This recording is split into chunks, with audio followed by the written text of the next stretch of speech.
नमस्कार दोस्तों, आप सभी का स्वागत है आपके अपने यूट्यूब चैनल A1 जी के ट्रिक पर। दोस्तों, आज हम बात करेंगे राजस्थान के त्योहारों की तिथियों के बारे में। इसको दोस्तों मैंने 3 पार्ट में डिवाइड किया है, तो आज अपन इसके फर्स्ट पार्ट के बारे में बात करेंगे। मैं हूँ आपका दोस्त जितेंद्र। ठीक है दोस्तों, तो सबसे पहले तो अपन हिंदी महीने और अंग्रेजी महीने के बारे में जानेंगे। तो इसको अपन ट्रिक के माध्यम से समझेंगे। तो हिंदी महीने में चैत्र, चैत्र को बोलते हैं अंग्रेजी महीने में क्या? मार्च, मार्च अप्रैल। ठीक है दोस्तों, तो चैत्र। तो अंग्रेजी महीने में, हिंदी महीने में क्या आ रहा है? चे आ रहा है। अंग्रेजी महीने में ओनली एक में आता है चे, किस में? मार्च में आता है। इसको आप ऐसे ध्यान रख सकते हैं। ठीक है दोस्तों, नेक्स्ट चलते हैं अपन। वैसाख, वैसाख, वैसाख के अंग्रेजी महीने को क्या बोलते हैं? अप्रैल।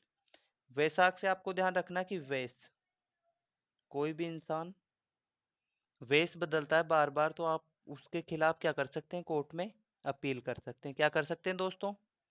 अपील कर सकते हैं कि ये इंसान क्या है? करप्ट है। तो आपको वेश, वैसाख, वेश से रखना है ध्यान वैसाख, और अपील से ध्यान रखना है क्या दोस्त? अप्रैल। ठीक है दोस्त, आगे चलते हैं। उसके बाद आएगा ज्येष्ठ। ज्येष्ठ से आपको ध्यान रखना है जेठानी। क्या होता है? जेठानी, जेठानी। तो जेठानी, किसी की नई नई शादी हुई है और उसके जो नई नई आई है वाइफ, तो उसको क्या बोलते हैं? जेठानी। क्या बोलते हैं भाई? नई नई आई है, तो जेठानी क्या? नई नई। नई नई से ध्यान रखना आपको मई। जेठानी क्या आई है? नई नई, तो उससे क्या ध्यान रखना आपको? मई। ठीक है दोस्त, आगे चलते हैं। उसके बाद आ जाएगा अपना आषाढ़। आषाढ़, आषाढ़ से आपको ध्यान रखना आस। अब की बार अपन आस लगा रहे हैं, अभी जून ही चल रहा है, तो अपन आस लगा रहे हैं कि जून में भयंकर गर्मी पड़ेगी। ठीक है दोस्त, आज से क्या लगा सकते हैं अपन कि जून में कितनी भयंकर गर्मी पड़ेगी। इसके बाद चलते हैं अपन, इसके बाद है श्रावण। श्रावण, श्रावण में क्या आता है दोस्त? श्रावण में बारिश का मौसम रहता है और सब क्या करते हैं? झूले झूलते हैं। श्रावण में क्या झूलते हैं? झूले। तो आपको झूले से क्या ध्यान रखना है? झूले से ध्यान रखना आपको जुलाई। ठीक है दोस्त, नेक्स्ट चलते हैं अपन भाद्रपद। भाद्रपद, भाद्रपद से आपको याद रखना, जैसे कि कोई इंसान क्या है? भद्दा है। भद्दा, जैसे आपको उसका नेचर ठीक नहीं है और आपको मतलब उसके साथ सामंजस्य स्थापित नहीं हो पा रहा, तो आप उसको क्या बोलते हैं? कि आगे चल, आगे चल। क्या बोलते हैं दोस्तों? आगे चल, आगे चल। तो आगे चल से मतलब भद्दा से हो जाएगा भाद्रपद, और आगे चल से मतलब हो जाएगा अगस्त। आगे चल मतलब अगस्त हो जाएगा। ठीक है दोस्त, उसके बाद आ जाएगा दोस्तों आश्विन। आश्विन मतलब, आश्विन में क्या आ रहा है? पीछे विन आ रहा है। ठीक है दोस्त, आश्विन में पीछे आ रहा है विन। तो राम जी ने किसको विन करवाया था? राम जी ने किसको विन करवाया था? सीता माता को करवाया था ना। तो सीता माता से क्या आ जाएगा इधर? सितंबर आ जाएगा दोस्त। ओके, चलो नेक्स्ट चलें। इसके बाद आ जाएगा कार्तिक।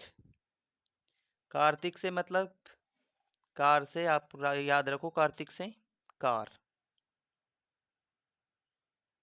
कार। और अक्टूबर से इधर याद रखो आप ऑटो। क्या याद रखोगे? ऑटो। तो कार और ऑटो। तो कार से आप ध्यान रखेंगे कार्तिक, और ऑटो से अक्टूबर। दोनों को साथ साथ बोलेंगे आप, car auto, car auto. Car से कार्तिक, ऑटो से अक्टूबर। ओके,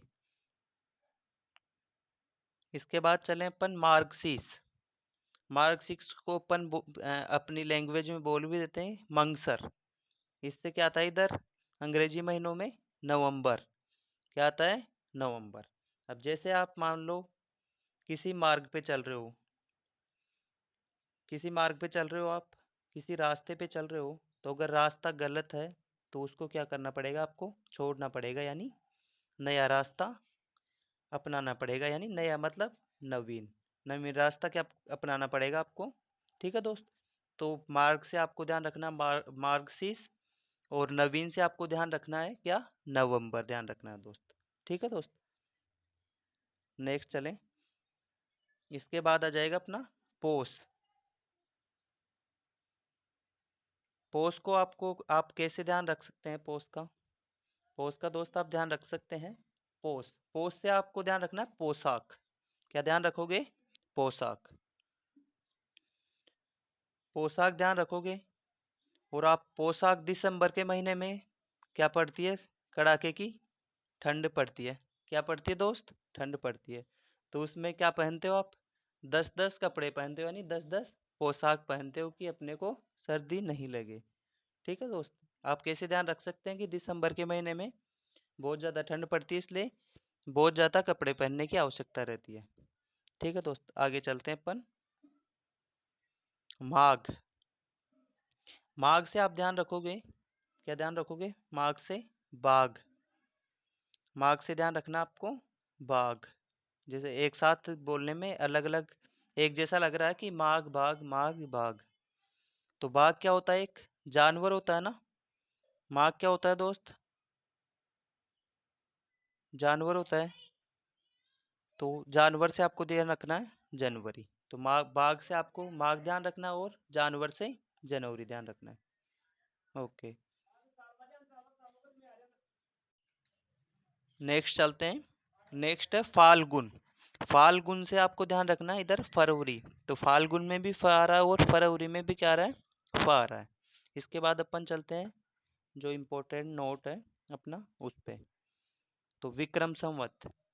विक्रम संवत में जो अपनी ईसवी सन है, उसमें अपन क्या जोड़ते हैं, 57 जोड़ते हैं, तो क्या आ जाएगा, विक्रम संवत आ जाएगा। क्या आ जाएगा, विक्रम संवत आ जाएगा। और शक संवत कैसे निकालते हैं दोस्तों, जो अपनी ईसवी सन है उसमें से करेंगे माइनस कितने, 78 माइनस करेंगे कितने, 78 माइनस करेंगे, तब क्या आ जाएगा, शक संवत आ जाएगा। इसके बाद अपन देखते हैं राष्ट्रीय पंचांग। राष्ट्रीय पंचांग के बारे में जो इम्पोर्टेंट फैक्ट्स है और जो एग्जाम में बार बार पूछे जाते हैं, मैंने उनको इंक्लूड किया है। तो ये देखते हैं। तो भारत का राष्ट्रीय पंचांग किस पर आधारित है, शक संवत पर आधारित है। किस पे आधारित है दोस्त, शक संवत पर। जैसे आपके पास क्वेश्चन आ सकता है कि भारत का राष्ट्रीय पंचांग किस पर आधारित है, तो आपको क्या बताना है, शक संवत पर आधारित है। इसके बाद आगे चलते हैं। शक संवत का प्रारंभ, शक संवत का प्रारंभ 78 ईस्वी में कनिष्क के काल में हुआ था। किसके काल में हुआ था, कनिष्क के काल में। कब, 78 ईस्वी में हुआ था। ठीक है। इसके बाद भारतीय संविधान में शक संवत को राष्ट्रीय पंचांग के रूप में कब स्वीकार किया गया, 22 मई 1957 को स्वीकार किया गया। तो भारतीय संविधान में शक संवत को राष्ट्रीय पंचांग के रूप में कब स्वीकार किया गया, 22 मार्च 1957 को स्वीकार किया गया। कब, 22 मार्च 1957 को, 22 मार्च 1957 को स्वीकार किया गया। इसके बाद चलते हैं। शक संवत के अनुसार वर्तमान में 2024 है, वर्तमान में भी 2024 चल रहा है, तो शक संवत के अनुसार क्या करना पड़ेगा अपने को, 78 माइनस करना पड़ेगा यहाँ पे। तो भी शक संवत के अनुसार क्या चल रहा है, 1946 चल रहा है, 1946 चल रहा है। ठीक है दोस्त। इसके बाद आगे देखते हैं अपन। राष्ट्रीय पंचांग का प्रथम महीना कौन सा होता है, राष्ट्रीय पंचांग का प्रथम महीना होता है क्या, चैत्र। कौन सा, चैत्र महीना होता है। और राष्ट्रीय पंचांग का अंतिम महीना फाल्गुन होता है दोस्त। ठीक है, क्लियर, ओके। इसके बाद राष्ट्रीय पंचांग का प्रथम दिन होता है चैत्र कर्षण एकम। कौन सा होता है दोस्त, चैत्र कर्षण एकम। और राष्ट्रीय पंचांग का अंतिम दिन होता है फाल्गुन पूर्णिमा।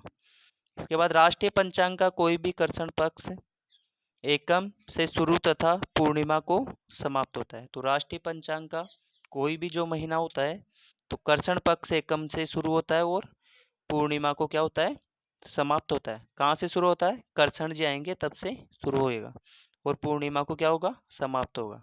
ठीक है दोस्त। इसके बाद चलते हैं अपन हिंदी महीनों में क्या होते हैं, 15-15 दिन के 2 पक्ष होते हैं। कितने पक्ष होते हैं? 2 पक्ष। कौन कौन से? एक तो होता है कर्षण पक्ष। कौन सा होता है? कर्षण पक्ष, जिसको क्या बोलते हैं? बदी भी बोलते हैं। ठीक है। दूसरा होता है शुक्ल पक्ष। शुक्ल पक्ष को क्या बोलते हैं? सुदी। तो जो कर्षण पक्ष 1 से लेकर 15 दिन तक क्या होता है? कर्षण पक्ष। और शुक्ल पक्ष कितने से? 16 से 30 तक। ठीक है दोस्त। तो कर्षण कर्षण पक्ष में प्रथम दिन होता है कर्षण पक्ष एकम। क्या होता है? कर्षण पक्ष एकम। और अंतिम दिन क्या होता है? अमावस्या होता है। ठीक है। कर्षण पक्ष में प्रथम दिन कर्षण पक्ष एकम और अंतिम दिन अमावस्या। और शुक्ल पक्ष में प्रथम दिन होता है शुक्ल पक्ष एकम और अंतिम दिन होता है कौन सा? पूर्णिमा। तो आपको कैसे ध्यान रखना है? कर्षण पक्ष में कर्षण पक्ष एकम आ गया, इसमें भी क्या आ रहा है? और अंतिम दिन में भी क्या आ रहा है? अमावस्या आ रहा है। तो कर्षण पक्ष का अंतिम दिन कौन सा है? अमावस्या। ठीक है। और शुक्ल पक्ष का प्रथम दिन शुक्ल पक्ष एकम और अंतिम दिन है पूर्णिमा। तो अंतिम दिन आपको कैसे ध्यान रखना है? अमावस्या ऐसे आ रहा है तो ये पहले आएगा, और अंतिम दिन आ रहा है पैसे, ये लास्ट में आएगा। ठीक है दोस्त, आगे चलते हैं। इसके बाद जो एक इम्पोर्टेंट फैक्ट्स है दो, ये है राजस्थान में त्योहारों की शुरुआत कब होती है? ये होती है श्रावणी तीज या छोटी तीज से। कब होती है दोस्त? श्रावणी तीज या छोटी तीज से। और राजस्थान में त्योहारों का समापन होता है कब? गणगौर पे।